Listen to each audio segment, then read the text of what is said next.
ที่ห้อง52เลี้ยวมองเข้าไปเห็นภาพเก่าภาพที่สองเฮาเคยนั่งหินโต๊ะตั้งไม้เก่าที่เฮาเคยใส่นั่งขีดข้างฟ้าห้องเฮียนยังเขียนว่า I love you คิดถึงชีวิตม.5 คิดถึงคนฮักตอนม.5 คิดถึงวันเวลาเก่าเหล่านั้นอยากกลับไปอยู่ม.5 อยากกลับไปเป็นเด็กม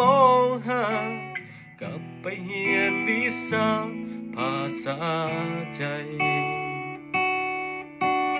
ลาลาลาลาลา